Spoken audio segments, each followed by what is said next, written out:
So the warmest of welcome backs to our friends at Cafe Renee now on BBC Two in the Return of Allo Allo, and then one of their finest adventures, a real favourite, The Sausage in the Wardrobe at 10:45.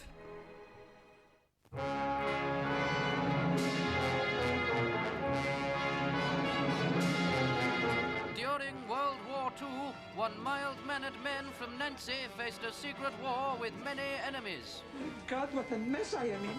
The French resistance, Rene has been captured by the communist resistance. No. the invading Germans, General von Klinkhofen! and the sultry waitresses all wanted a piece of him. Can nobody resist me? Good afternoon, Rene. Could the man they call Rene stretch himself so far for France? We shall be doing this for France. Would the strife from his wife make his life chasing waitresses a mission impossible? Would they ever escape the daily torture of hiding the stupid English airmen? And if the Germans ever won the epic battle of the Fallen Madonna with the big boobies, Everything look genuine to you? Very. would it be the end of the war as they knew it?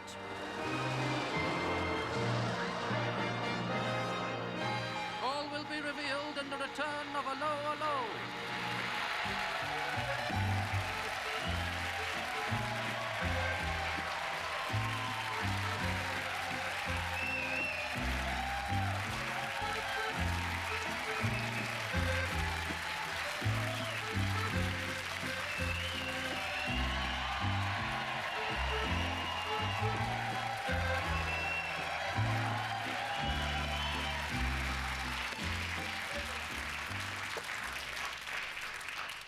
Hello. Cook, it must be what, it's a D-Day since we last spoke. We have got quite a bit of catching up to do. I assume you are all still speaking French, huh? I have chosen not to speak to you in English tonight because it is very difficult for me and for some of these other peasants sitting outside my cafe. So, you are probably wondering what I am doing with all these documents and books, yes? Since the war, business in my humble cafe has been very slow. You can say what you... Oh, please. You can say what you like about the Germans, but they ran up, well, quite hefty bar bills. And also ran up the stairs a lot following my waitresses. So, I have been writing my memoirs. And as soon as I have checked them for spelling mistakes, I am going to sell them for huge sums of money. I've made them sexy, so they will sell like hotcakes. All I need now is a title. I have it. I did it for France. Subtitle, there is hardly anywhere I did not do it for France. Oh, did I include the airing cupboard? This is the Return of Allo Allo.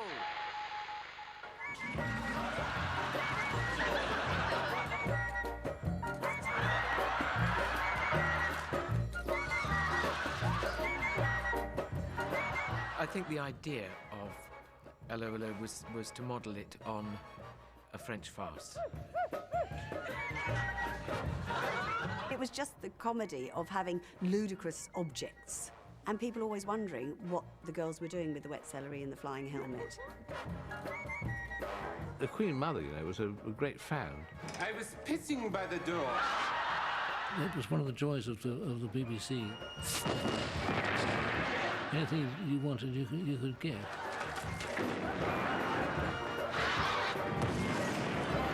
We were always told, you know, remember you're in a dangerous situation. My little tank!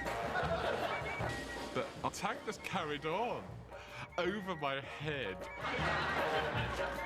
Michelle was very serious, and that was where the comedy lay. Now listen very carefully.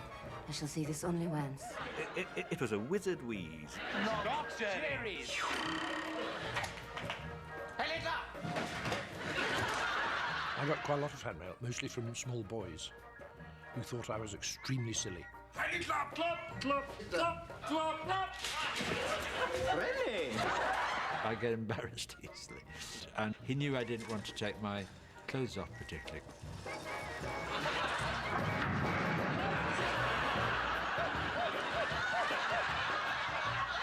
was very amusing. I was a huge, and always have been a huge fan of this politically incorrect program.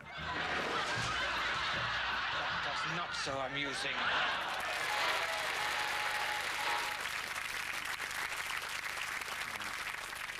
Chapter 17. Where shall we hide the sausage this time? I am still not sure how to spell Canuckverse. Oh, damn, there's no lead in my pencil. Who can help me? Yvette, bring me my pencils, will you, and a large rubber.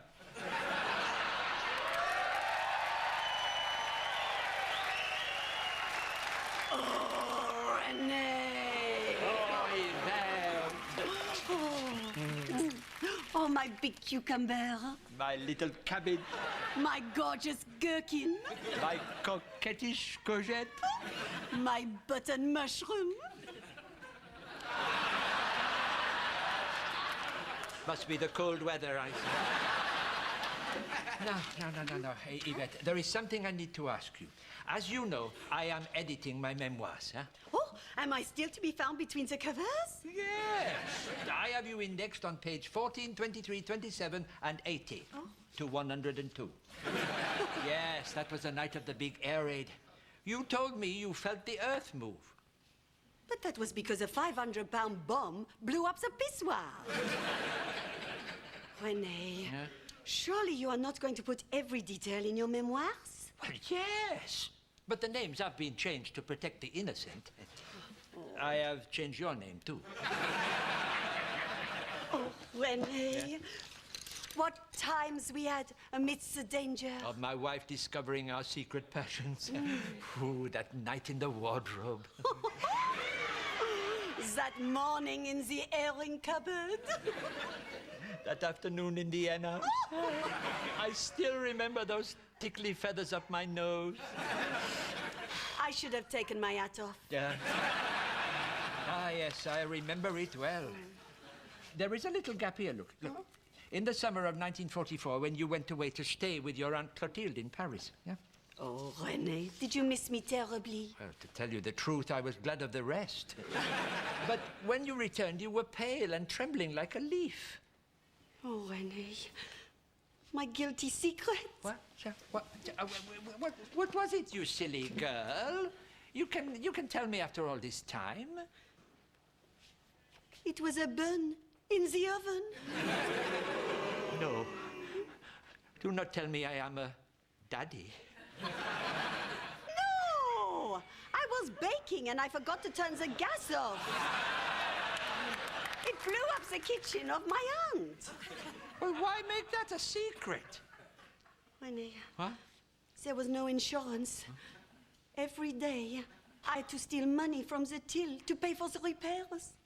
I knew that. I saw you. It is on page 84. Oh, Rene, what must you have thought? That our nights of passion had cost me a fortune. But it was worth it. Oh, Rene.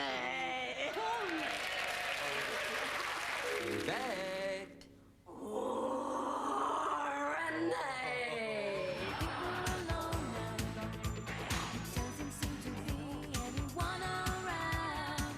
Hold me. Kiss me. Oh, my little wood pigeon. My big goose.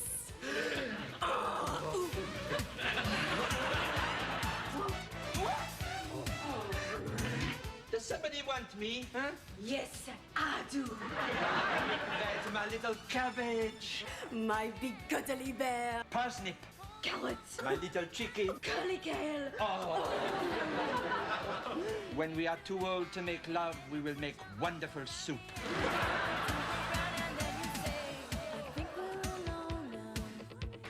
Put your rough cheek against my cheek.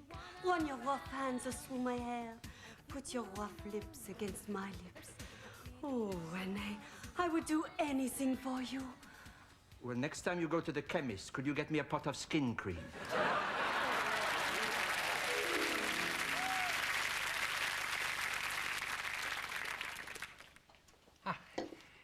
Yvette, there's something I need to ask you.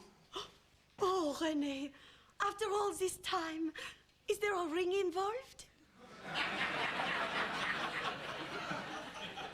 You tell me. No. Well, what I mean is, I am still missing some important details. Purely in the interest of historical accuracy, you understand. But what exactly did you do with the Germans when you took them upstairs? Rene, there was a war on. What I did for France. And also for butter, sugar, and paraffin. And don't forget your cigarettes. Well, but look, for instance, what exactly did you do with the feather duster? Oh, I cannot say. I will have to write it down. Oh. Really? Oh. Well, I never. I did not know you spelt that like that. Yes. Really? If I knew it was going to be that hard, I would have asked for 2 gallons of paraffin. But, Rene, Huh? we had to keep the wicks burning for France. Well, you certainly did. Rene, will I ever find happiness? As long as you do not aim too high. Will we be together always? As long as you tend the bar, clean the tables, and generally make yourself useful later in the back room. I will start there first. Oh, Rene!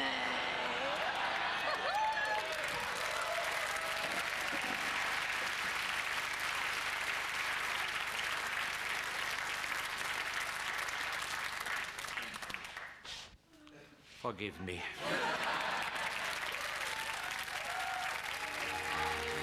This is the return of Allo Allo. Still to come, a copper comes a cropper up a tree. The copper. I say, is anyone down there? Who's that banging on Rene's back door? Listen, there is knocking in the back room. And the Fallen Madonna lands in the hands of this old man. This is the return of Allo Allo. Quintessentially British, Allo Allo was a heady mix of high farce, Follow that nin. double entendre, Oh, Rene, do you not take for me just a little bit? From time to time, I do get a little bit stiff, but I put it...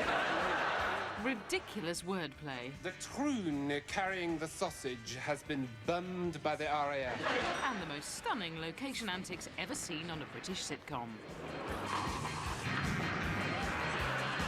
Allo Allo ran for 9 years, accumulating 86 episodes, and at its peak was attracting over 17 million viewers. The series has sold to more countries than previous top-selling exports Monty Python and Fawlty Towers. What do you want? Listen very carefully. I shall say this only once. Making it one of the most successful BBC sitcoms in history. Is the character based on your own sadistic personality? Yes.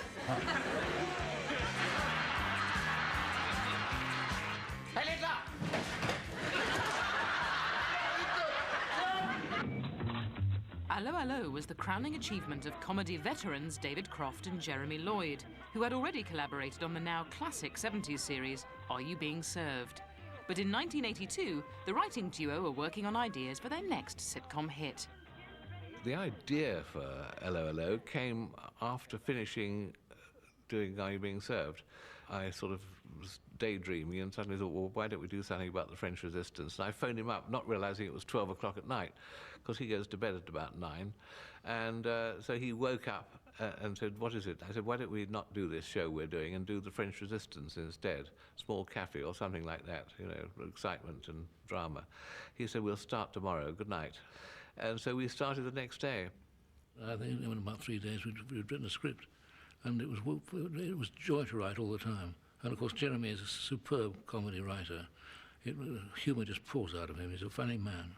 Having cast Gorden Kaye in 3 guest appearances in the Grace Brothers department store, the jobbing actor was now lined up for his first starring role. I'd had a phone call from my agent who said, I've been talking to David Croft and I got this wonderful script. It's called Allo Allo. It's set in a little French cafe, and that's that. And the laughs are leaping off the page, I mean, almost visibly. You think this is a corker, is this?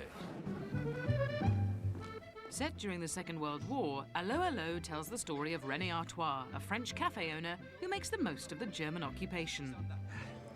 My name is Rene. This is my cafe, but at the moment my life is one big problem. You see, I have to be nice to the Germans. They are my customers, they are winning the war, so if I am not nice to them, they will shoot me. I have to be nice to the resistance. Otherwise they will shoot him for being nice to the Germans. Coercing René to fight the good fight against Nazi oppression was Michelle of the Resistance. Listen very carefully. I shall say this only once. Reluctantly, René agrees and provides a hiding place for the two British airmen on their way back to Blighty. I don't want them here. This place is crawling with Germans. Well, what am I going to do with them? One of the tricky things that we worked towards and hoping fervently that the audience would catch this was when the British airmen first appear and they don't understand us. Where am I going to hide them? What are they talking about? I don't know. And we don't understand them. Me, hungry. If that works, we're okay. If it doesn't, we're in trouble. But it did work. I have a little English. I will explain. Okay, chaps, follow the boss. Oh, God, she speaks English! But René's real problem was keeping his steamy affairs with his waitresses secret from his wife, Edith. Rene! What are you doing with your arms around that girl? You stupid woman! Can you not see she is suffering from claustrophobia? If I was in a clinch with Rene, the audience always knew that Madame Edith was going to come through the door and catch us, and then he was going to come up with some ludicrous excuse. What are you doing on the billiard table? You stupid woman! It's quite obvious what we were doing on the billiard table. A bulb was on the blink. Yvette was trying to screw it in tighter. People related to that. They used to say, my God, look at him. You know, he's got all these women chasing after him. Not only that, he's getting away with it because the wife believes his excuses. So men loved his character. Oh, my body is crying out for you. Could you make it cry quietly? My wife is in the kitchen. Some people will say, well, why don't you, these girls are all madly in love with Rene. Why don't you pick somebody who was terribly handsome for Rene? Well, the funny thing was that Rene isn't necessarily terribly handsome, got a slightly wonky eye, and he's overweight. But the point is, he won't mind me saying that, the point is, it is funnier that they're all mad about him. He has something going for him, you know. Whether it's garlic or whatever it is, it's that secret something that some men have. And it works very well. Oh, I cannot stand the strain of our secret romance much longer. My hair is beginning to fall out. I, too, have been under great strain. Every week, I had this O-O-O-H, Rene. Said it every week. Oh, Rene. Oh, Rene. And then I thought, oh, well, I'll stretch it a bit. So I used to go, oh, Rene. Oh, Rene. And then one time, one of the directors asked me to hide behind the bar so that Gorden comes through the door and you hear this growl from behind. So he went, oh, Rene. And that became my catchphrase, really. Oh, Rene. But it was Michelle of the Resistance that was to deliver Allo Allo's most iconic catchphrase. Now listen very carefully. I shall say this only once. I first said, listen very carefully. I shall say this only once. In the pilot. Actually, I said it 3 times. Right. Listen very carefully. I shall say this only once. You never write a catchphrase. You never write saying, say, this is going to be a catchphrase. You just write the show. And then in the course of the show, somebody says something that for some reason gets a laugh. And I think in Allo Allo, listen very carefully, I shall say this only once, for some reason gets a big laugh. I can't tell you why it gets a laugh, but it becomes synonymous with the show. Are we alone? I think so. Listen very carefully. I shall say this only once. Michelle was very committed to what she was doing, very serious, and that was where the comedy lay. Oh, it is all part of my plan, which involves the dogfish, an underwater diver, a fishing rod, and a 4-foot eel. Thank goodness. For a moment, I thought it was going to be complicated. The best French accent is Kirsten. Michelle of the Resistance is delightful. Michelle, what are you doing? This is my cover. As a window cleaner, I can move from house to house without arousing suspicion. And how about putting some water in your bucket? General Leopold von Flockenstaffen! Allo Allo's lunatic and bumbling Germans must occupy the position of TV's most incompetent Nazis. To me, the real comedy is between Rene and the Germans. Make a wish. Oh, this is a rare honor, Colonel. Little piggies over. The town commandant was Colonel Bostrom, who, with his sidekick Captain Hans Geering, had occupied the local chateau and seized a few antiquities for their post-war pension plan. This is the Fallen Madonna by Van Klomp. It will fetch a fortune after the war. Colonel von Strom and his sidekick Hans Geering, Richard Marner and Sam Kelly were fabulous double act. You are combing your hair very nicely, Hans. Thank you, Colonel. I see you have polished your head. I really enjoy watching Allo Allo, and I really enjoy watching all the German characters. The chemist gave me a pill containing all his best poisons. You take it with a glass of wine, one drink, and all is quiet on the Western Front. Are you sure it will work? Yes, I told him it was for you. My favorite is Colonel von Strom. So, because, I mean, it's just his facial expressions and all that, so how he's always excited, gets excited about everything. And I shall have a surprise for you in my room at 8 o'clock. Captain Geering was a German officer who didn't like Hitler. It is not always easy, you know, goose-stepping about, shouting and ranting. It is hard to be a conquering hero when it is not in your nature. My catchphrase, if that's what it was, developed completely by accident when I decided one day that Hans couldn't be bothered saying Heil Hitler. Couldn't be bothered saying all of it. So he just said half of the word Hitler. Clap. That's all it was. Heil Hitler! Heil Hitler! Clap, clap, clap. Heil Hitler! Clap, clap, clap. And people thought it was clop, clip. Heil Hitler! Clap. And I've had arguments with people who tell me that that's not what I was saying. And all it is the second half of the word Hitler. And it's cost me a fortune in stamps writing to people to tell them what it actually is. Do something! I got quite a lot of fan mail, mostly from small boys, who thought I was extremely silly. Because he was like a child, Hans, in many ways. He didn't really know what day of the week it was. He followed the Colonel about like a sheep, and let him do most of the work, and just generally had quite a good time, really.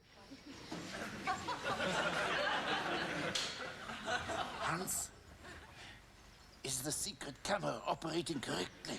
I will demonstrate, Colonel.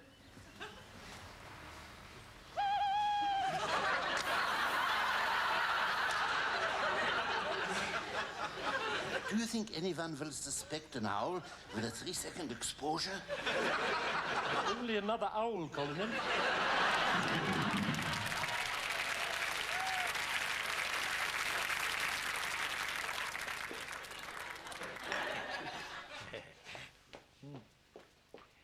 Yvette wants to know if I will ever marry her. But honestly, what is the point?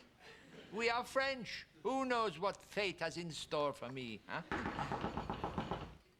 Listen, there is knocking in the back room. And not for the first time. Psst! Rene!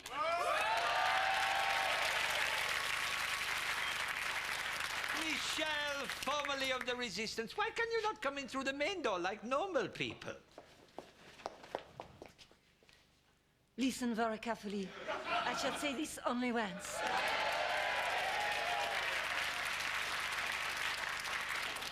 Have you ever said anything twice? I have, but only once. As a matter of interest, what have you there? I have a package for you. For me? Oh, how exciting. Let me have a look and see what is inside. Oh, oh. It is a Légion d'honneur. Posted in 1946. Oh, yes, sorry. That was when I was working undercover at the post office. It had slipped down the back of the counter. Ah, yes, I forgot you were disguised as the postmistress. The one with the lisp. Yes, that was me. An impenetrable disguise. Oh.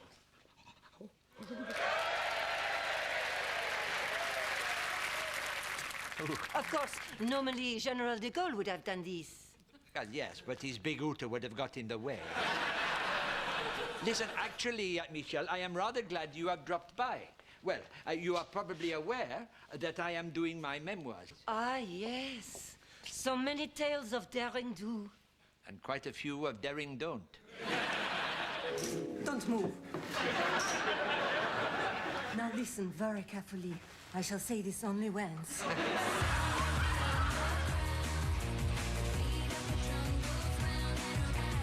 Gather round, all of you. All of who? Are we alone? Well, apart from 4 customers, 2 of my staff and 1 of yours, yes. Now, listen very carefully. I shall say this only once. We have a new plan to get the British airmen back to England. Oh, not another one. The escaper will be propelled through the air and land on the other side.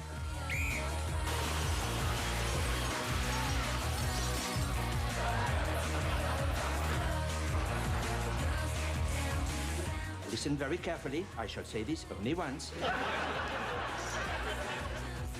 We will disappear like phantoms into the woods.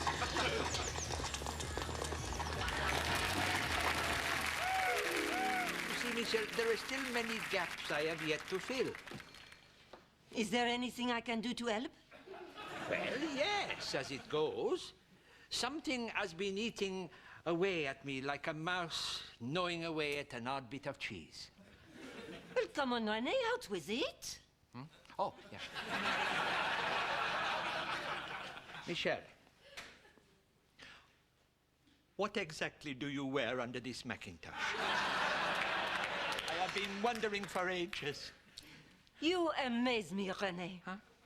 After all the trials and tribulations this village has endured, suffering under the heel of the jackboot of Nazi oppression, the cataclysmic events that shook the very foundations of Europe to the core, the heroic attempts of the resistance, risking their lives every day, and all you want to know is what is under my raincoat? What sort of a man are you? Very curious.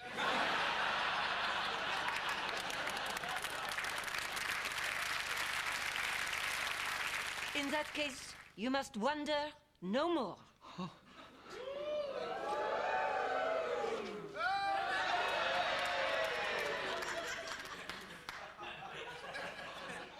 Oh, very impressive. I had no idea that you had so many medals. You must be the most decorated woman in France. And now, I must disappear like a phantom into the night. What? Why can you not use the front door like everybody else?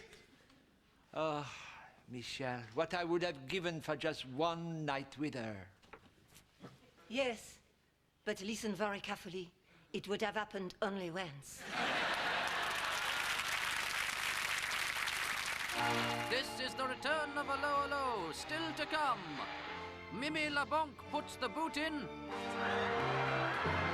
One man rallies the resistance to the resistance. Popular as the series is, there will be a number who find it insulting and degrading. And Rene receives word of a big arrival. A postcard from Monte Carlo. All to come on the return of Allo Allo.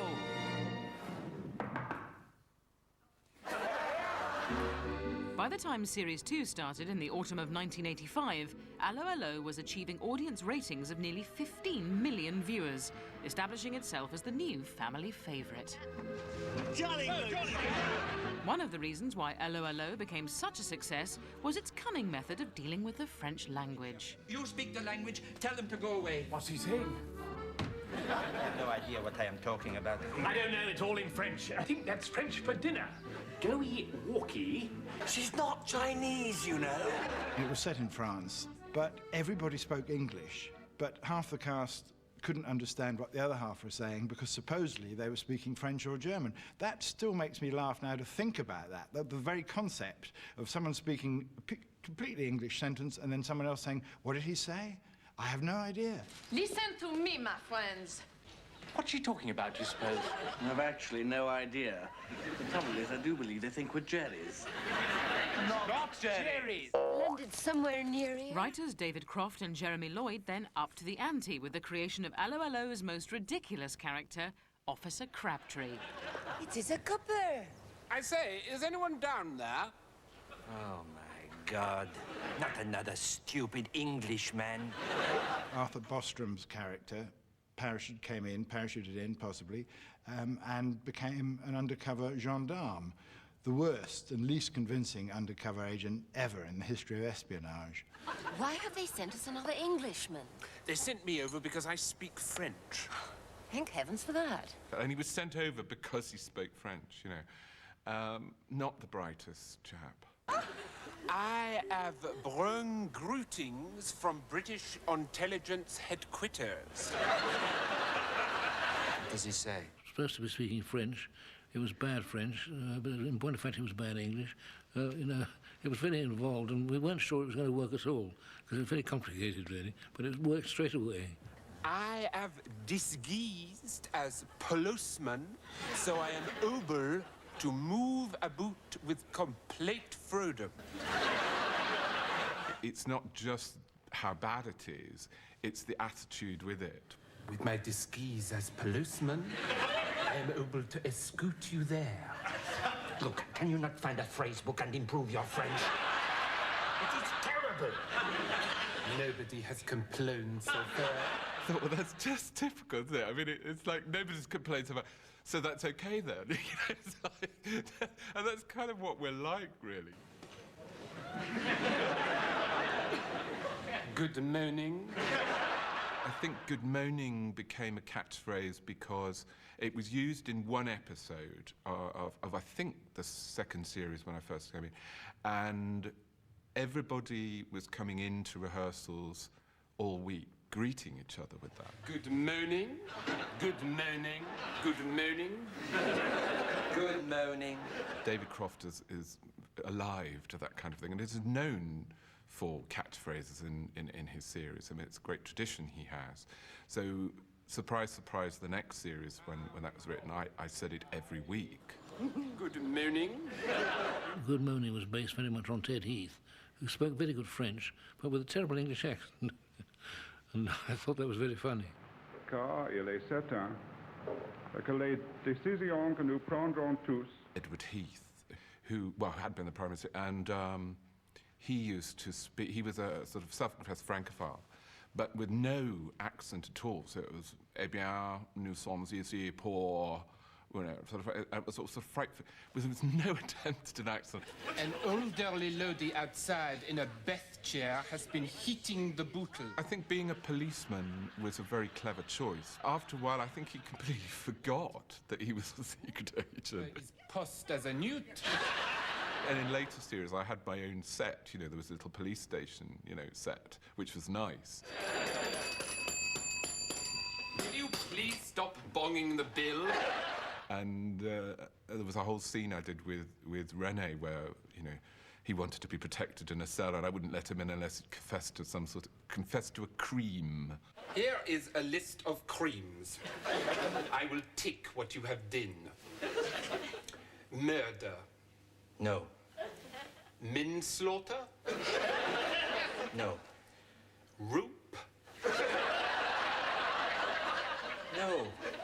By series 5, there was a pissoir in the square. Whole hot butler.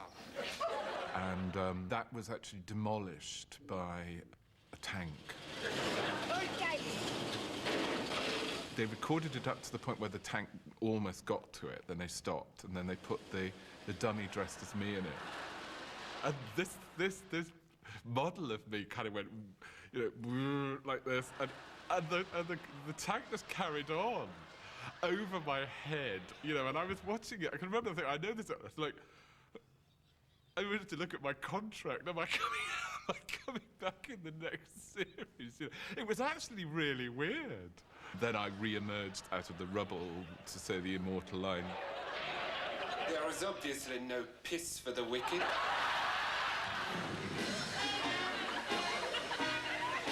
Though the dramas in Cafe Renee may have been based on real life, the humour in Allo Allo was based on classic farce. I think the idea of Allo Allo was to model it on a French farce and to use that sort of pace and energy. And the vital thing about a farce is that you have to believe in it. What nonsense. This is an ordinary tire pump which has been discarded by a passing motorist. This would not even blow up a tire. If you're playing farce, you've got to play the danger of it to make it effective. Are you a loon? You can see I am not a loon. But there are no nitzes in your coffee. And we were always told, David Croft used to say before we recorded an episode, do not forget, you know, there are German officers outside that are with machine guns. You could be killed at any moment. You watch as your capitano go off in a cloud of smoke, huh? Do not give it too much throttle, or you will get a little backfire.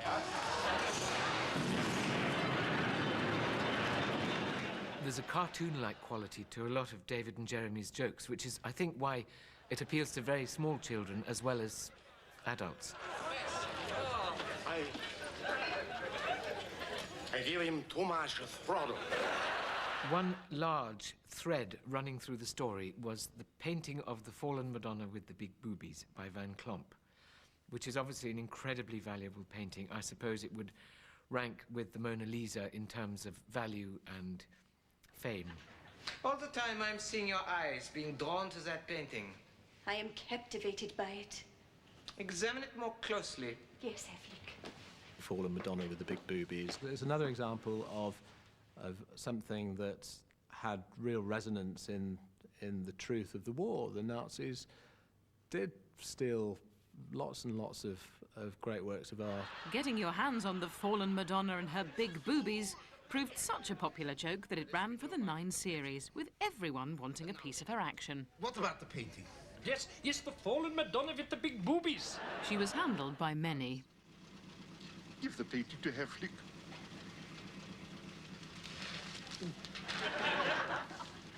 The Führer will be delighted. Was hidden in the strangest of places. The painting's safe, though. And no one knew who had the real painting. I have 3 Fallen Madonnas with 6 big boobies. They couldn't resist not making a reference to the Fallen Madonna with the big boobies in every single episode, because women with no top on are inherently A, saucy, and B, funny. I'm sorry, that's how it is. The Fallen Madonna also had an admirer in very high places. There's a great story about Lord Bath so enjoying the show that the BBC commissioned a replica of the Fallen Madonna with the big boobies and sent it to him. The late Lord Henry of Longleat was a Second World War veteran and one of Allo Allo's biggest fans. After hosting a BBC exhibition at his stately home, the corporation presented him with a copy of the Fallen Madonna as a gift. I think Lord Bath was the biggest celebrity fan who had his own version of the classic painting of the Fallen Madonna with the big so-called boobies, hung up in Longleat, right next to the Rembrandts and the Van Goghs, which I think is fantastic. What a joke, what a great joke. After the death of Lord Bath in 1992, the painting was put into storage, but occasionally it's dusted off and put back on show for all to view. By By the end of Series 3, the sets and locations were becoming ever more elaborate, with a couple of episodes paying homage to the classic war movie, The Great Escape. Right, chaps, in you go. Dig for your life. We'll arrange a chain to get rid of the earth. This being Allo Allo, Rene and the Resistance had dug a tunnel into a prisoner of war camp, which collapsed and trapped them inside along with Goering and Bostrom, who had been hot on their heels.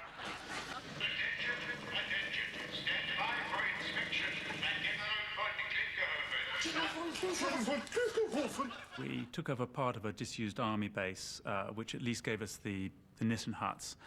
And then our designer pretty much constructed the rest of the camp. It was a pretty big build for a half-hour sitcom. Is everything under control? They've got the crowds covered. Stop!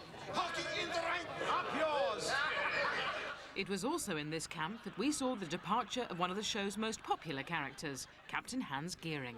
When I first started the series, I decided only to do 3 lots and just to move on after that. I regret it now, in many ways. Disguised as a British airman, Hans had been volunteered as the first escapee. It was sad to lose Sam's character, Hans Goering, but I think once David realised it was going to happen, he made sure that it was going to happen in as spectacular a way as possible. Goodbye, Hans. Goodbye, Colonel. We had this idea of having a teeter board and somebody jumping off the top of a building and then breaking it. And I think, well, using a stuntman, etc., we managed to fake it, you know. Well done. Excuse me, how do I get over the fire from here? And we really did it. We really did the stunt. We got somebody to really jump and land on this seesaw and shoot somebody off into the air. Obviously, it wasn't Gordon who actually provided the ballast. Yes, I don't think I exited myself. I don't think I went over that fence myself. Probably wouldn't be able to tell the tale if I did. I don't know who did it. It was rather good, though, wasn't it? Jolly good show. 1 down, 249 to go. With David and Jeremy's past-track record of scoring hit series, and with ratings soaring, in 1987 the BBC increased the Allo Allo budget to a size only previously reserved for major dramas. The great thing about the BBC in those days is you could do anything. You make a telephone call. They had a marvellous department of special effects.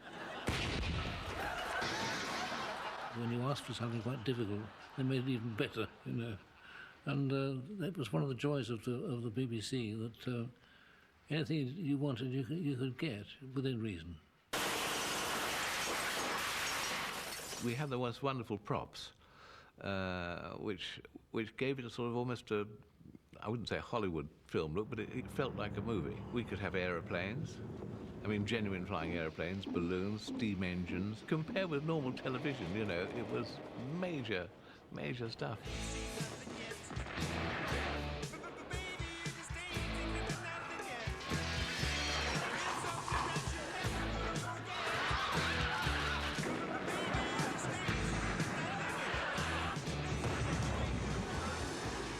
There were some wonderful locations. I remember the steamrollers. We had something like 25 steamrollers. I think it was a steamroller convention there or something. What sort of a mind invents this? Attention! We got a whole load of steam enthusiasts to agree to come. Toot your tutors, if you understand. And I don't think we paid them either. He sort of just said, as long as you give us enough coal for the day, we'd be thrilled to have the outings. Oh dear! I think one of my favourite scenes was one in which the colonel and the captain were driving a steamroller. Reverse the brake! Reverse the lever! It is stuck! And then you see it coming, and then it happens. Colonel!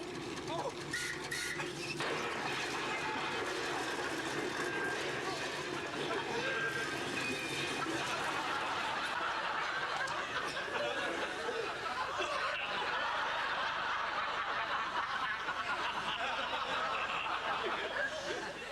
It's just a wonderful encapsulation of the innocent, silly, cartoon-like humour that you get in those things, and people of every age can get those jokes.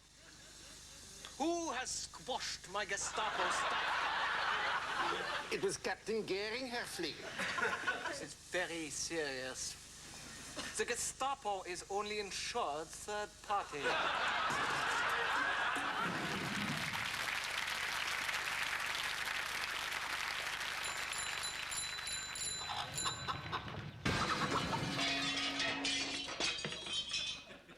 I see someone's cycling skills have not improved.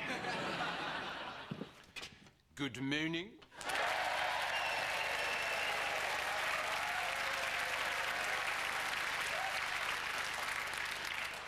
I was just pissing your coffee when I thought I'd drip in for a drunk.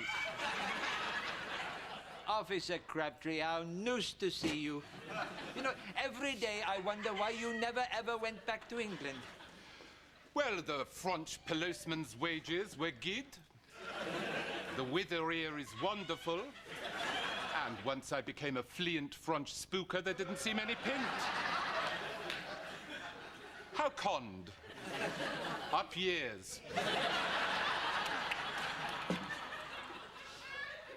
There is a rumour going round the toon that you are writting the buck of your loaf. Do I get a mention?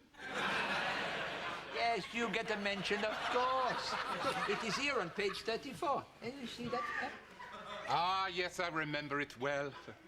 It was a Dick night. And there was no min. Dark night, no moon. I jumped out of a British bummer,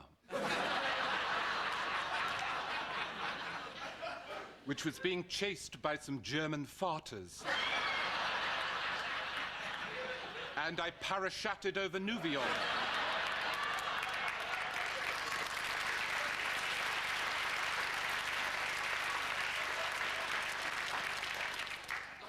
How could I forget? Good morning. Good morning. Your little tonk is badly pocked. Do not leave it too long, or I shall put a tocket on your turret. Yes, I'm just a soul whose intentions are good. Oh, Lord. I have seen one of these before. It is a long-distance dick. You must go and get your hands on girls' knockers. Oh, Lord, please don't let me be misunderstood.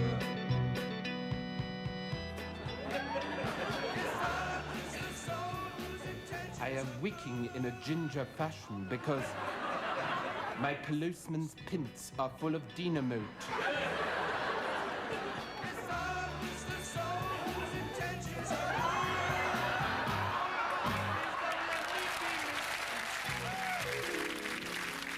I don't know if you have noticed, Officer Crabtree, but we have had all of these people sitting outside my cafe all day and not ordering a thing.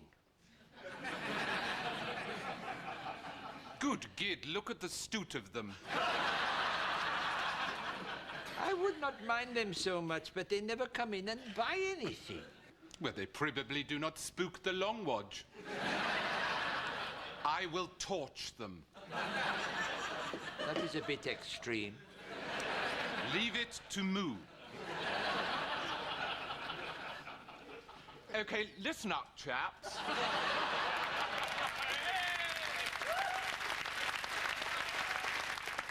Cafe owner wants to invite a few people in for some drinks. You know, don't want to upset him, hands across the water and all that sort of thing. So, anybody fancy a quick snifter? How about you, sir? And, yes, and madam, would you like to come? Yes, and perhaps your lovely daughter. No, you're not. Oh, terribly sorry. Well, more the merrier anyway. Well, follow Moo. I mean, me.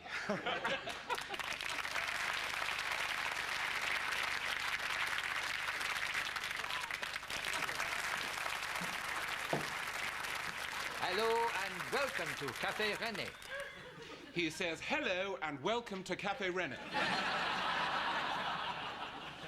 Right, English cretins.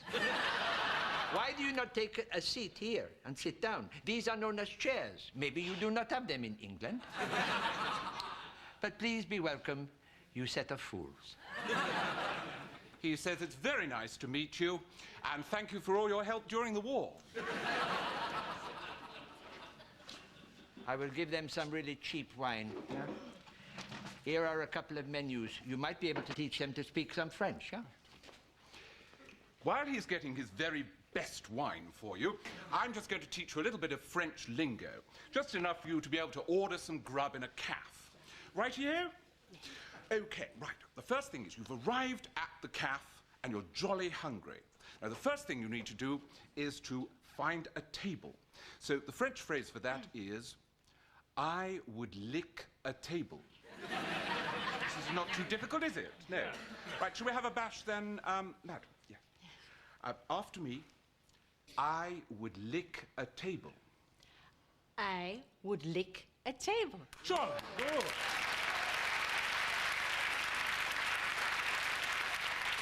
You're going to be doing it in about 5 minutes. You're as good as me. Now, madam, you've joined your chums at the table and you need to order some grub. So the phrase you need is, I would lick a menu. Menu is French for menu. So, do I have to go? After me, I would lick a menu. I would lick a menu. First class!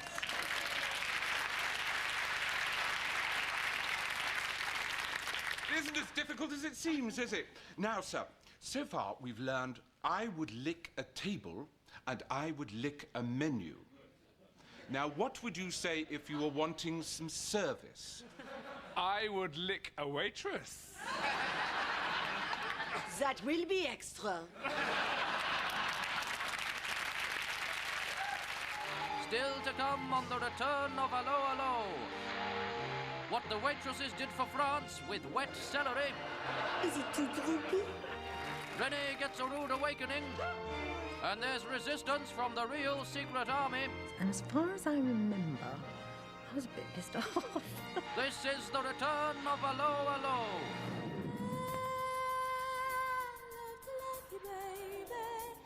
I love you.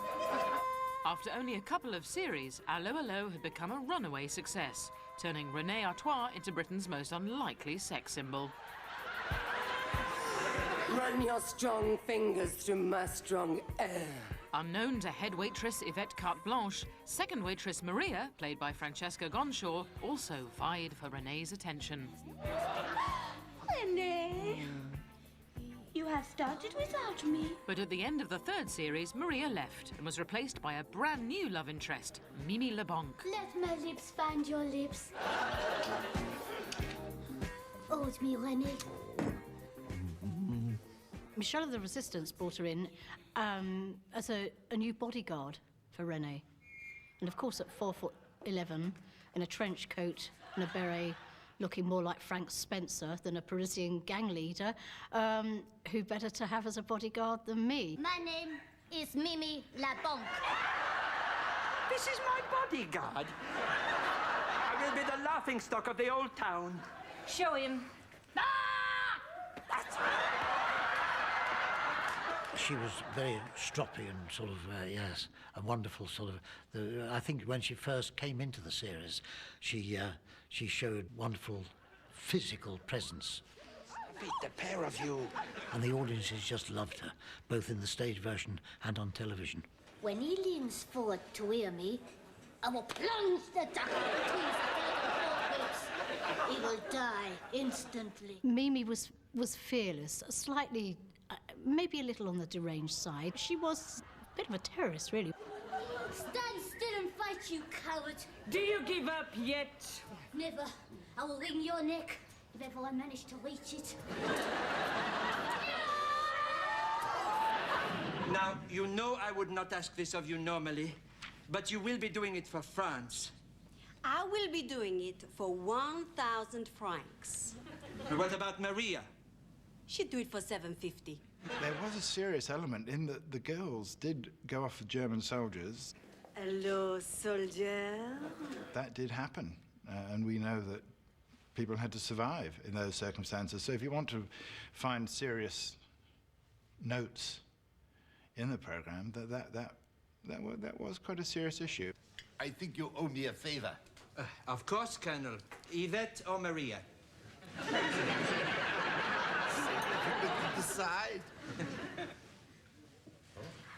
No contest. Although we were fraternising, shall we say, with the Germans, the English public didn't sort of really pick up on that. It was like a flirtation, you know. And because we had the French accents, it wasn't so coarse, you know. Whereas if we'd have been doing it with, say, East End accents, oh, hello, darling, come upstairs, it wouldn't have had the same context at all. Colonel, in my room is a painting on which I would like your advice. A painting? Why would I want to see a painting? It is of a flying helmet and some wet celery. No one has examined the role of limp celery in Allo Allo and how it fits in with World War II society. Is it too droopy? I'll have just one more. I will hold the celery. Well, we had the wet celery and the flying helmet and the egg whisk, but it had nothing to do with anything. David had just put it, well, what's bizarre but funny? Oh, a flying helmet's funny, and how about wet celery? Well, that sounds funny. So it was, and everyone went, well, what do you do with it?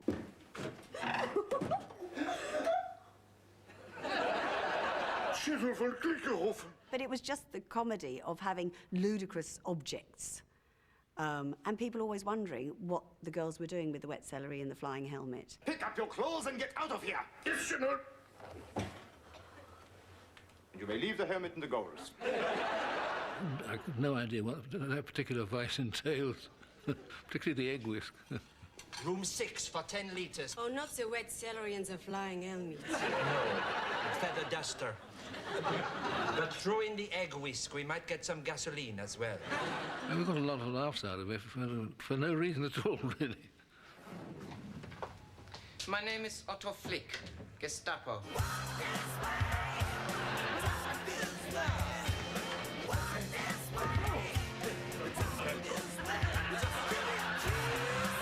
When it came to kinky persuasions, Gehring and von Strohm were outshone by Gestapo agent Herr Otto Flick. Heil Hitler.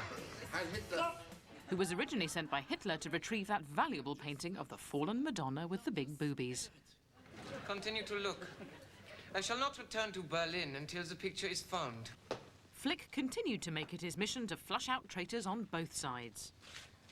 Why is this mutton dressed as lamb? Herr Flick is based on Joseph Goebbels. I mean, he's got the limp, he's got the cane, and he's the right side. In addition to the infamous Nazi, Herr Flick also took his cue from Hollywood, most notably the sadistic character of Tote from Raiders of the Lost Ark. The character that Ronald Lacey played was this evil Nazi, and he was sort of glamorous and very scary. When it started off, I wanted nothing but false limbs, and I wanted glass eyes and half a face and all that, but I had to be reined in a bit, and I think in the end I was allowed one leg. And I was allowed to choose which leg, but that was as far as it went. I will return very soon. When I do, I suggest you talk. Herr Flick's an idiot. He's funny because he takes himself terribly seriously. He thinks he's very bright, and he's actually incredibly stupid. You do a lot of shouting and you shake your fists about. You light a little smoky and you burn down the town. That's what it's all about. Himmler, Himmler, Himmler. I never actually had a catchphrase as Herr Flick. I did say one or two things which have almost become like a catchphrase because people keep repeating them to me, like... Flick the Gestapo. No, I said flick the Gestapo. But I only ever did that once. You will bend over and touch your toes. What have you in mind, Herr Flick? Flick's squeeze and co-conspirator was Colonel von Strohm's secretary, Private Helga Gerhardt. Herr Flick does have perversions. I think there's no denying it. But anyone dressed in black leather from head to toe is obviously up to no good.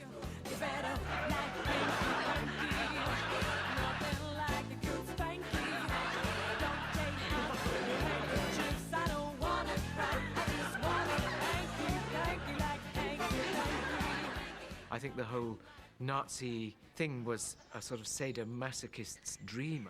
Bend over. Pull, thrust. Pull, thrust. Pull. He puts the sex back into Gestapo. I am pulling and thrusting, Leslie. Stop! Stop!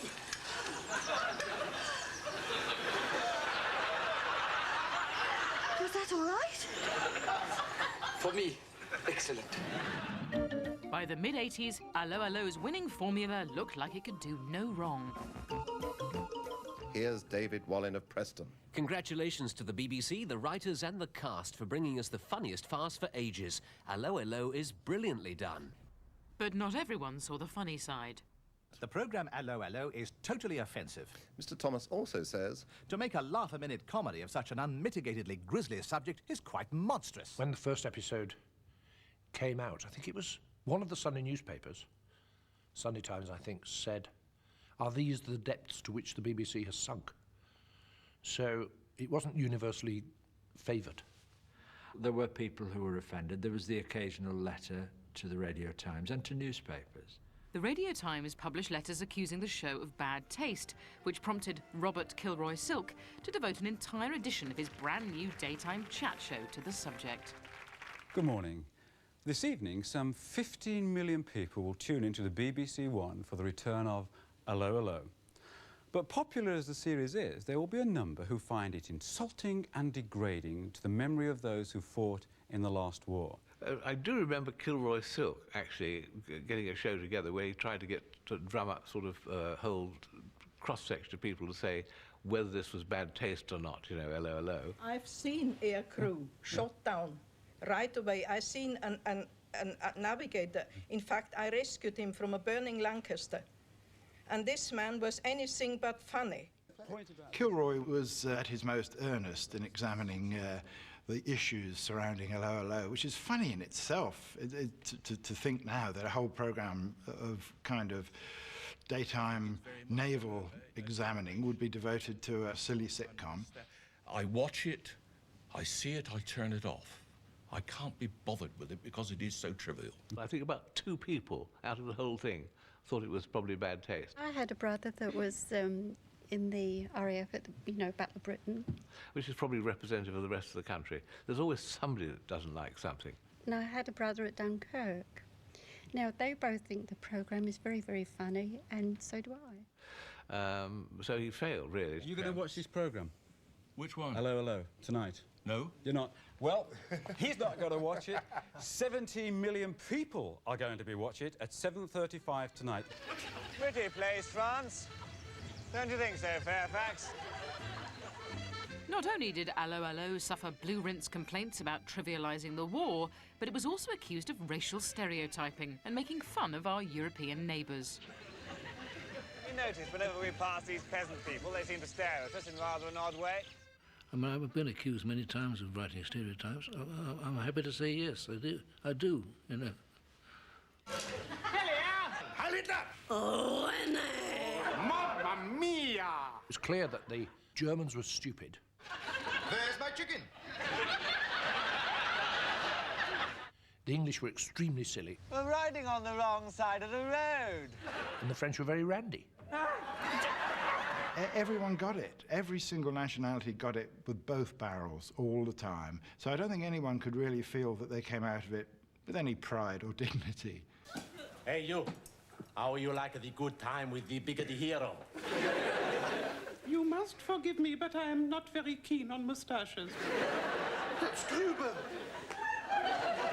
What a mistake of the maker. Allo Allo took the mickey out of national characteristics we could be proud of. Wrongly, I think, so all the more reason to send them up rotten. Like the brave British flyers, and terribly handlebar moustaches out there. All, you know, well, gosh, we'll get through it, lads. Are you still coming over in that antique kite? As far as we know, yes. I see. Well, aim for Eastbourne, keep over to the right, and we'll have a big net ready for you. Roger. I don't think we were being absurdly over the top with it. But yes, of course, we were stereotypes. We weren't supposed to have any interesting characteristics that were sort of unusual.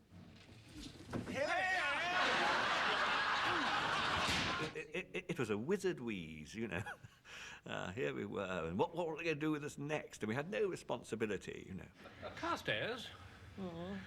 Are you a grammar school boy? How do you know? Wearing your socks in bed.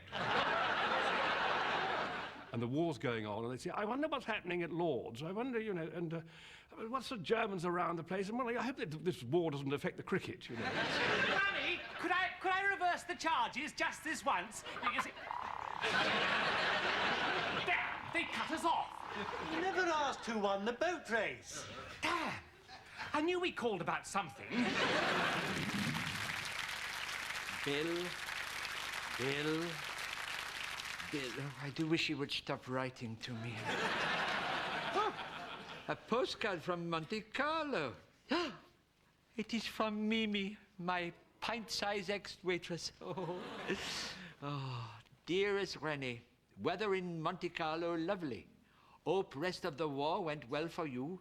We'll be passing through Nouvion on the 15th. See you then, Mimi. The 15th? But that is today. Rene!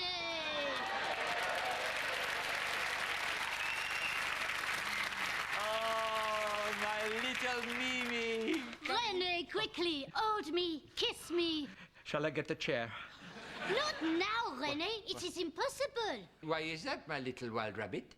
Because, my big old fox, I am married. No. Yes. No. Yes. How many times do I have to tell you? Look at the ring. Oh, it is a whopper. But who has plucked my delicate flower? No one but you and one other man. Oh, you could have fooled me. And who is the man that has chosen you? Is he rich and handsome? Oh, he is the richest man in all of France. Then it must be true love. Oh. Who can this man be? It is I, Leclerc. You? Leclerc? Where did you steal the money from? I had some luck on the lottery. I went to Monte Carlo and broke the bank. Ah, I read of this. So you are... The man who broke the bank at Monte Carlo. Oh, I was walking along the wonderful line with an independent yes, thank you. air. Yes, thank you. That's enough of that. Thank you. We've heard enough. Yes, thank you. I'm going to have to make a note of this in my memoirs. You probably better take a seat. If you'll excuse me, I have to use the facilities. It is all the excitement. Yes, I am not surprised. This could be the last time we are alone, Rene. Do you think he has not long to go? He will be in there about half an hour. I will get a chair. Oh, my little Mimi. Oh, Mimi. Oh, Rene. Rene, when will I ever get over you? Well, Thursdays are good for me. Oh, Rene, one last little kiss? Oh, indeed, of course. Here we go. For you. Mimi! What are you doing on that chair? Well, I have gone a little bit deaf now, you see, and I could not hear a tiny voice from down there. I was just telling him about our wonderful wedding photographs. Yeah, you must give me one next time you come round. I will make sure you have an enlargement. I will look forward to that. Our chauffeur awaits. Come along, my little kitten. Goodbye, Rene. Farewell. Good journey home. Bye-bye. That was I, Leclerc. Rene!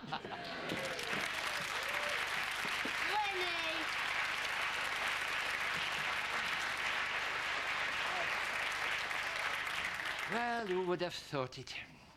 Mimi and Leclerc. Ah, well. It was fun while it lasted, which was roughly 4 times a week for 6 years, not counting Sundays. My word, we got through some chairs. This is the return of Allo Allo. Still to come, Rene and Yvette bring out the full 12 inches. Allo Allo's big gay Gruber. How are you getting on, Rene? And Yvette has a big surprise for Rene. In that case, I have a treat in store for you. All to come on the return of Allo Allo. Although it began its TV life 40 years after D-Day, Allo Allo tapped into a deep-rooted wartime spirit, which used humour to unite the country and alleviate the horrors of war. Certainly during the war, it was always the thing to make fun of the Germans, certainly to make fun of Hitler. He became a great figure of fun. Hey, Hitler!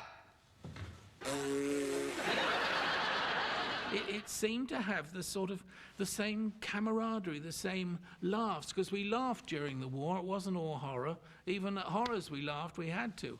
And so that's why I was a huge, and always have been a huge fan of this politically incorrect program. I will do my best to act like the Führer. I will be strong. I will be masterful. Don't forget the mad glint in the eyes.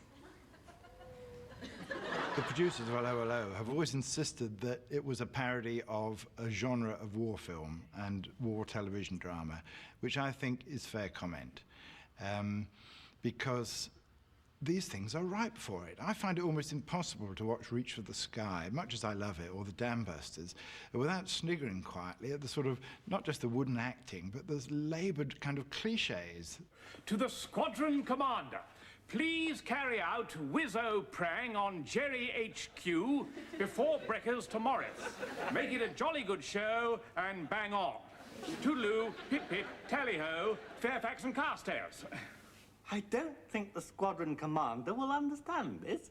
Why not? He's Polish.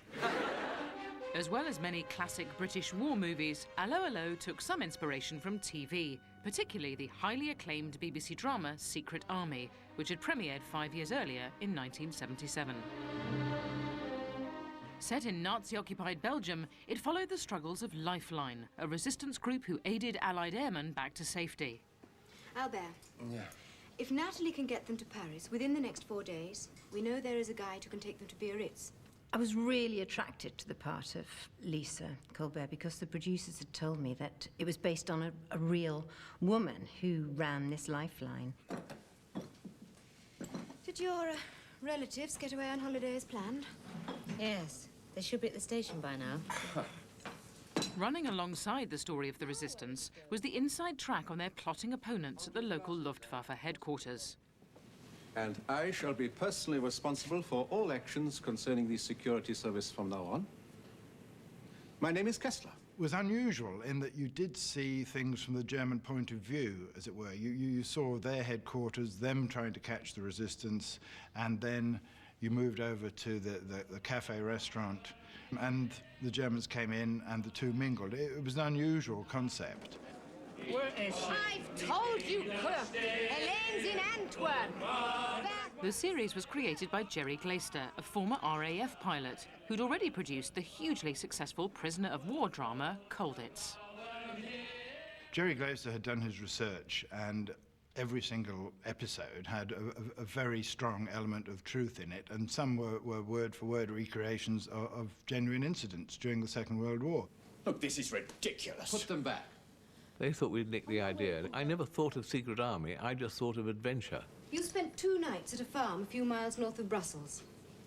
That farmer and his wife and his children are now in a concentration camp. There were some remarkable similarities between the two. You had the man running the bar, Albert. Physically, Bernard Hepton looked extraordinarily like Gorden Kaye. I think he had the moustache and the sort of hangdog expression, that sort of careworn look. He was having a fling with Monique, the waitress, the main waitress, where, of course, Rene was having an affair with anything in a skirt, but primarily Yvette. But the strongest similarity between Allo Allo and Secret Army was the character of Michelle of the Resistance. The raincoat and the beret, which later became a big cliche in Allo Allo. I can't remember quite how we came round to choosing it, but we did, and it just seemed the right thing to sort of skulk about in the shadows, which I had to do quite a lot. Oh! Do you know what time it is? Where are you going? It's hours after curfew.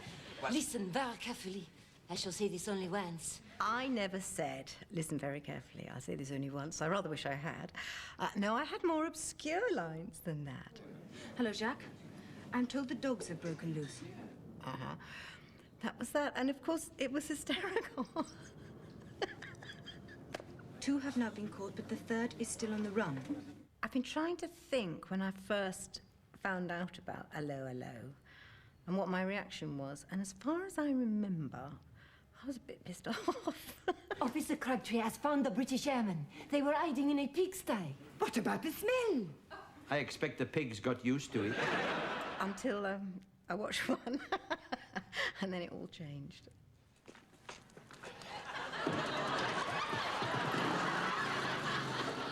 Let's go and help get over the blood, dummies.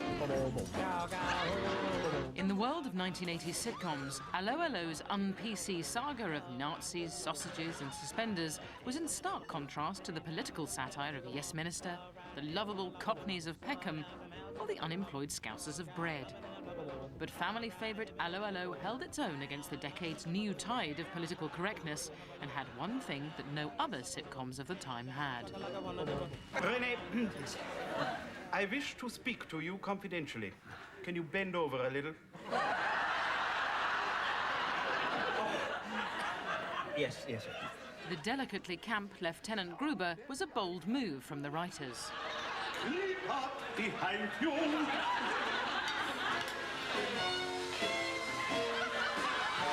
Gruber has to be surely the first openly gay character in a British sitcom. There was no pretense.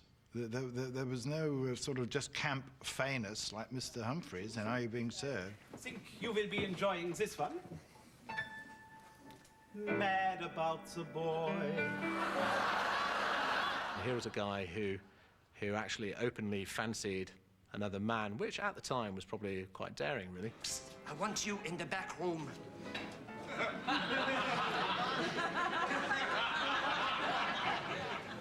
A little note would have been more discreet. Not you, Maria! What a great gag that not only all these incredibly attractive barmaids should fancy the pants off this, with due respect, slightly overweight, mustachioed, kind of balding guy, but that also the young German couldn't keep his eyes off him either. Try not to look so surprised. I'm doing this for you. Everybody's a joy to work with, but Guy particularly is meticulous. You! Digging peasant! Where is the museum? I get embarrassed easily. And he knew I didn't want to take my clothes off particularly, because I frighten myself. I don't look in the mirror when I come out of the bath, because, I'd fall back in again. There am I, stripped to the waist, digging a trench. And so Gruber stops, and I'm standing there going, Rene, you! Why are you digging the road? Because I don't want... that came sort of naturally. Here, take my driving gloves. I normally only wear them when I am firing my gun, but I will not be shooting today. It's a pleasure trip. Off we go, Clarence.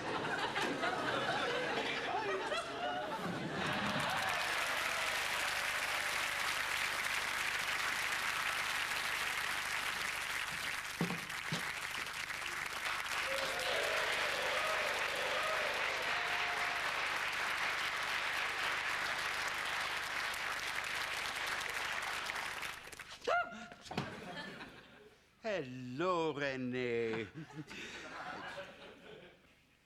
Don't you recognize me? It is Hubert. I have come back. Lieutenant Gruber, what has brought you here? Rather a splendid motor car. I am driving Miss Mimi. Oh, you are a chauffeur? Yes. Well, chauffeur is only a temporary position. And the uniform, which I was allowed to choose myself, is much kinder on the skin than the rough army ones. Just feel this collar. Yeah, I can see it from here. And the hat looks most expensive. Now, Rene, we have very little time before I have to leave. Thank God for that. But I notice that there are dark circles around your eyes. Are you suffering from stress? No, I know what it is. I have been using dusty binoculars for bird watching. Oh, how could I forget? You were always a twitcher. Yes, I am still twitching. And tell me, Rene, have the nesting swallows returned from Capistrano? Not yet. They are very late. Yeah, well, the peasants shoot them, you know. I do believe that this year they have chosen to walk. Always the sense of humor. Rene, you haven't changed a bit. And I suspect neither have you. Oh, but what times we had. Did we? And I think you always knew that there was something very special between us. Yes, it was usually the bar. Let me get you a drink, Lieutenant. Oh, a small brandy would be nice. It shall be.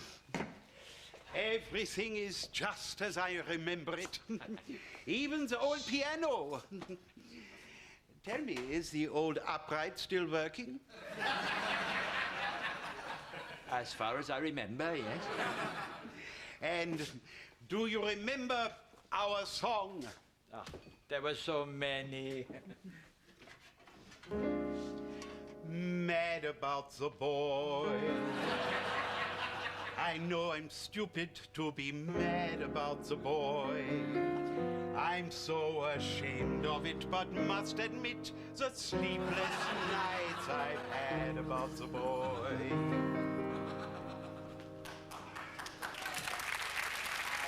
Are you one of them? Well, it was very lonely on the Russian front.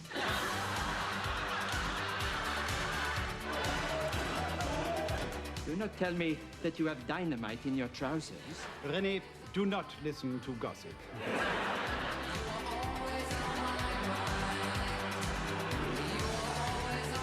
The colonel told me you arrived from Nancy this morning.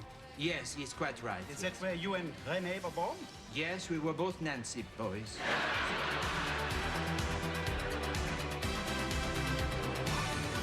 Dr. Elliot. I heard about you from the general. This is Lieutenant Gruber.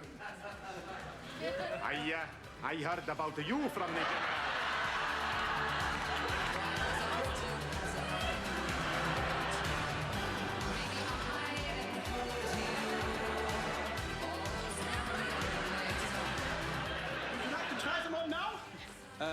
Not in front of the girls, no. The girls will go away. Back to bed, ladies. Shoo, shoo. This is an affair between men.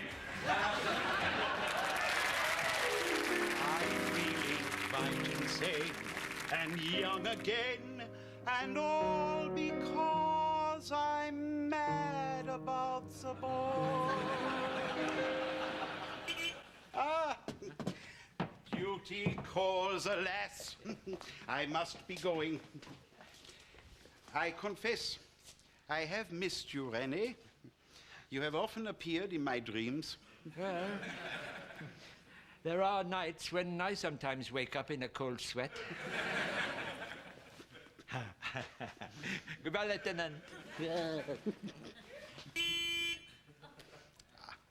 It is the horn again. Then you definitely must go. Goodbye, Rene. Lieutenant. Mad about the boy.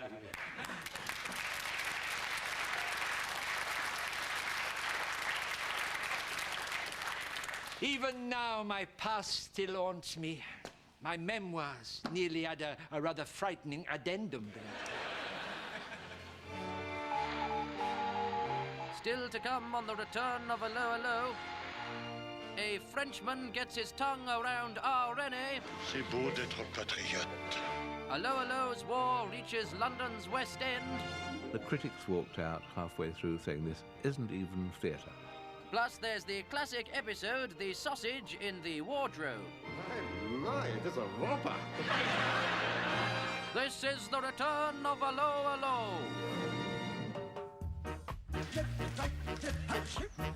In 1988, Allo Allo proved so popular that the BBC extended the fifth series to a massive, record-breaking 26 episodes in an attempt to break into the mainstream US market.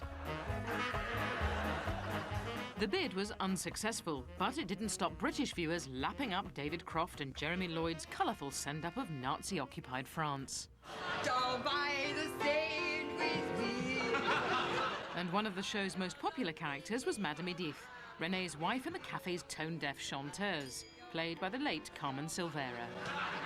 Madame Edith has an unusual voice, Rene. Was it trained? Oh, yes. But it escaped and returned to the wild. Carmen couldn't sing a note. Not a note. Bless her heart. It was absolutely perfect for her.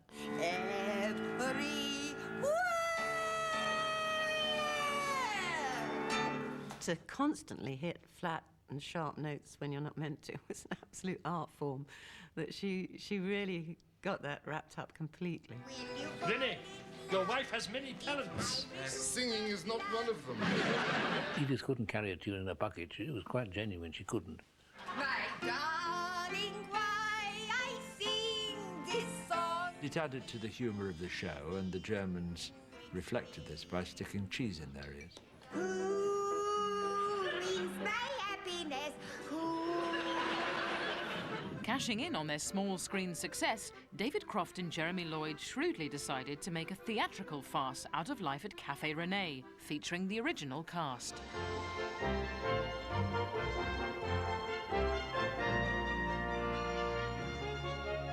Let's see what's coming up next, shall we? Allo Allo, in fact. We talk to the stars of the BBC's French Resistance sitcom. Gorden Kaye and Carmen Silvera, the stars, are currently playing to packed audiences at the Prince of Wales Theatre in the stage version of the show. You're now playing this at this theatre here in Allo Allo, which is playing to packed houses, despite very bad reviews. Oh yes, universally panned by the critics, universally loved by the public. That's the way we like it. We toured for about 16 weeks, I think it was, all over the country, and we packed out everywhere. There's 2,000 seaters, 3,000 seaters, full, standing room only, people dressing up as us, sitting in the front rows. It was phenomenal. That was when we sort of realised, God, we are really popular. It was quite extraordinary, and gales of laughter, and the critics walked out halfway through saying this isn't even theatre. So Jack Tinker, the late Jack Tinker in the Daily Mail, wrote, "People will leave this show under the impression that they have been to the theatre. Nothing could be further from the truth." The audience, though, loved it. It broke all records for all time at the Palladium, which is quite something. The stage show began in 1986, and its popularity was such that it continued to pack theatres for 4 years. But in 1990, the Allo Allo stage show was all set to go global with a big tour of Australia when disaster struck. The 6 o'clock news from the BBC with Andrew Harvey and Jill Dando. Good evening. The headlines at 6 o'clock. At least 19 people have been killed in the severe gales that are sweeping across the country. I was on my way to get some Australian dollars when this awful wind came and a billboard or a sliver of wood about that long embedded itself in there. Gorden Kaye, one of the stars of Allo Allo, is still critically ill in hospital. The actor had a 5-hour operation for head injuries last night after a piece of wood smashed through the windscreen of his car during the storm. And I rushed to, I think it was Hammersmith Hospital, to see him. And he obviously wasn't going to be able to go anywhere and couldn't remember who he was, or about the show or anything. And I thought he's never, ever going to be able to do it again. It's the most worst thing that's ever happened. We thought he was a goner, but heavens, he was on his feet again. and working again within 24 weeks, something like that. Extraordinary recovery. He is such a strong man to have pulled through. And at that time, he was a miracle. I mean, all the papers, it was like he was a miracle man. We thought it was over. And it would have been over because you couldn't replace him. You know, and we wouldn't have replaced him. But he came back and did lots and lots more, you know. He used to joke about it, say, well, I've got this big sort of dent in my head, but if they put 2 of sand and 1 of cement in, you could hardly see it. With a recovered Gorden at the helm, the adventures at Cafe Renee continued for another 3 series. But the show finally ended in 1992, with the Allies liberating the village of Nouvion. I'm empowered by His Majesty King George to award you the MBF Medal, or Magnificent Brother of France.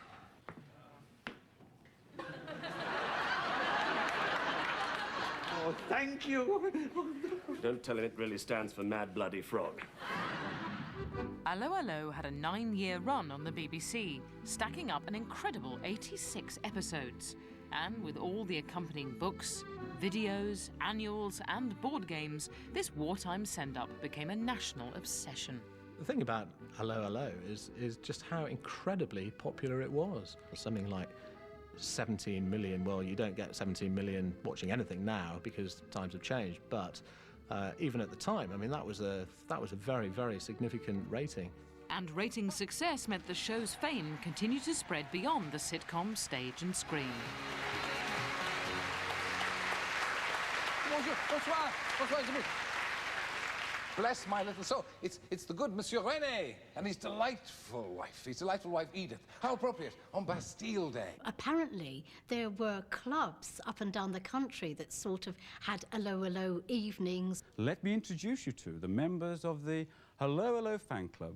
Yvette is running as a cafe. Someone has to be in charge while I am away. Where do you actually practice? Well, he chases after Rene. And the costume, where does that come from? This is the wife's. Queen Mother actually stopped a dinner reception at Clarence's house whilst the monitor was brought in, and they all had to go through half an hour of Allo Allo, probably after the soup section or whatever, and then the supper was resumed after. The Queen Mother, you know, was a great fan of Allo Allo and invited me to lunch and asked me if I would do some of the policeman's dialogue, you know. We sent the farters up to shoot down the bummers, and she was banging the table and saying, go for it.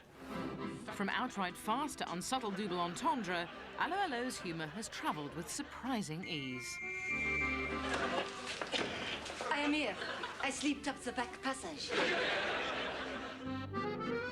At its peak, Allo Allo was selling to more than 90 countries around the world, making it a genuinely international hit.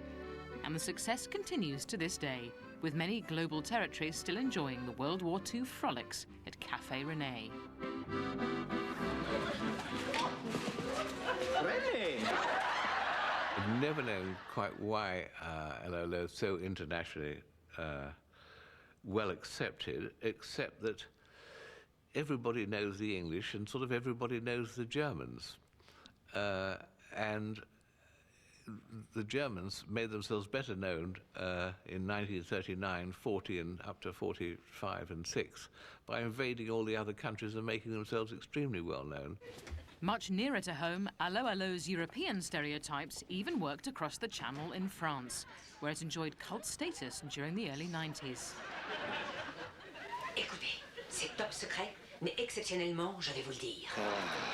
I was thrilled that it was actually being shown in France. Well, I'm not sure the French have got the greater sense of humour. I'm not sure that the word humour is in the French dictionary. It may well be. But if they can laugh at it, well, that's jolly good. Dubbing René's lead role in French was the successful actor Pierre Tournard. Rene in the French versions, he's got a noticeably deeper voice, which, of course, if you know the English version, is a bit surprising. But once you get used to it, that's fine. C'est beau d'être patriote. He has a voice that fits his shape a bit better in French, and the voice becomes part of the whole personality as someone who's always trying to find an accommodation with everybody, and the voice fits that quite well in French. De la soie? Et où voulez-vous que je trouve de la soie? Notre ami Crabtree a un plan qu'il voudrait vous exposer. Oh, c'est tout bête. Il faut mettre le pied dans le dessous des filles. My character was, I think, it was speaking French, but in a kind of weird way with a very English accent on it. So they sort of reversed the joke. Au revoir, tout le monde. It's quite a tough job translating those Crabtree's mistakes or spoonerisms into French. And sometimes a translation would work in French and sometimes it wouldn't. The troon carrying the sausage has been bummed by the RAF. Bummed by the RAF. Bummed by the RAF. Le train qui transporte les saucissons a été bombardé par le sous-marin de la RAF. Bombardé par la RAF? C'est plutôt par les avions de la RAF. But the one corner of the world that Allo Allo hasn't been shown in yet is Germany. Nazi Germany isn't necessarily a topic in German comedy for the simple reason that the topic is regarded as too sensitive. After the war had ended, Germany drew up a criminal code which made the public showing of swastikas or giving a Nazi salute illegal. This law is still upheld today and is punishable with a prison sentence. There are certain taboo areas. So, for example, in Germany, you're better off not to make jokes about the Third Reich or the Final Solution. So, over here, you're better off not to make jokes about Princess Diana. German troops will be searching the area for us! Release us now, and we will show you mercy! But in 2007, 60 years after the war, we can exclusively reveal that for the very first time, a German cable channel has approached the BBC with an interest in Allo Allo. 20 years earlier, it was a different story. We had some German television people came over to look at it, you know, with a view to possibly buying it. And they were put in a little booth, and it was run for them. And they came out with tears rolling down their faces, having enjoyed it and thought it was really funny. They thought it was the funniest thing they'd ever seen from the BBC. They could be heard laughing, and they came out at the end and said, "We think it is very funny, but we doubt very much whether the Germans will be seeing it." That's it. Are we to allow these people to cock snookses at us? And if the price of final victory is the life of a colonel and a cabinet Gestapo of the Soviet!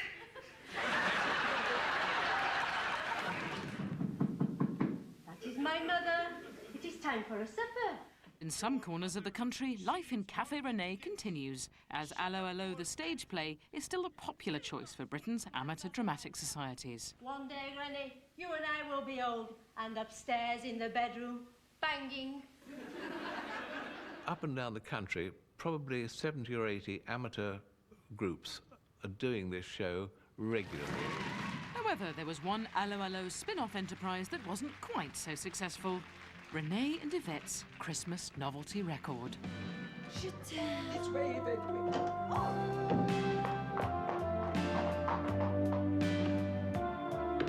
It is dark. I cannot see where you are. Over here. Oh, Rene. Oh, Rene. Jeremy and David wrote the script for Je t'aime, which was a complete send-up. I am over here. It wasn't so much released, it escaped. My ear. And that was me looking not unlike Brian Ferry, with a rather coiffed hair and a big silly suit on. We did it at Christmas time, and I think when it first came out, it went straight in at like sort of number 59 or something, so we thought, oh, this is great. Yes, of course you do, I know. Then everyone else's record came out, so we didn't get much higher than that. But it was great fun doing it. How much longer? How much longer what? How much longer can we go on like this? About 2 minutes. There'll be joy and love. Now look what you have done. Oh, what a disappointment. Still, at least for us, the war is over. So is your singing career. Allo Allo happened to catch the public imagination, happened to catch the imagination of people around the world. I am a German officer, and I can shoot anyone I like. There was a huge reaction from the public straight away, I think. And there still is, 20 years on. 1, 2, 3.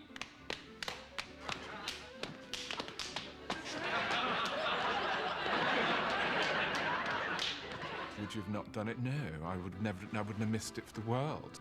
I have splendid news. The British and the Yankees are heading this woo. I have a mop.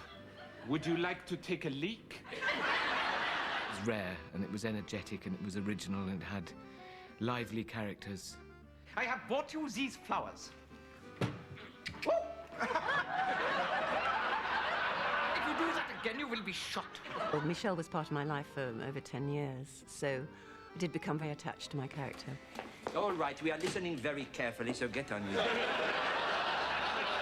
I laughed my socks off, and I was in it, so I think that's a true comedy. My God, you have lit the fuse! People have said, well, why do people like Allo Allo? And I said, because it's funny. How long I have waited to hear those words from your senseless lips!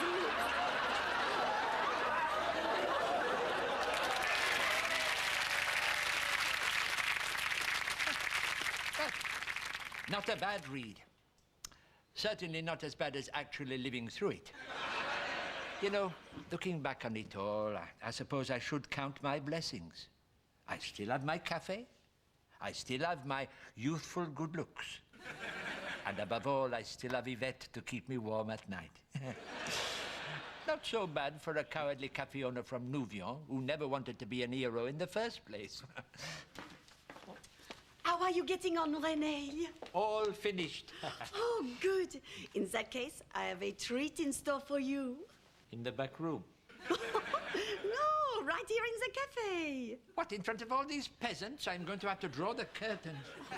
No, Rene. I've invited everyone to celebrate the finishing of your memoirs. Oh. I've told them drinks are on the house. What?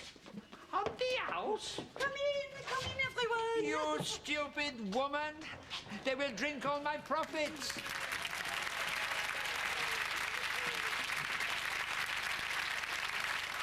Don't be such a wet flannel, Rene. Help yourself. Free drinks, free drinks. Use the small glasses. Hello! I say! It's a party!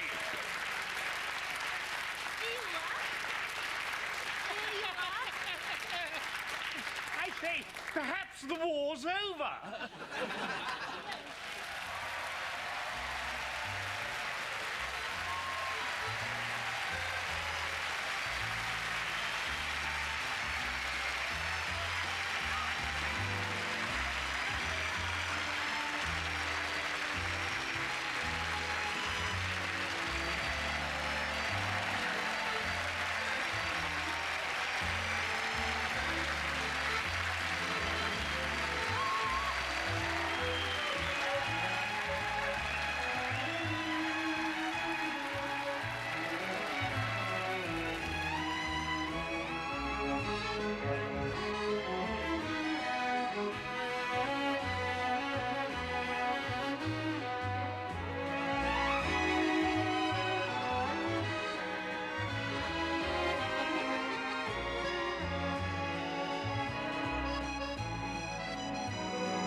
Now, listen very carefully. I shall say this only once. Please stay tuned for one of our finest adventures. It is the one with the sausage in the wardrobe.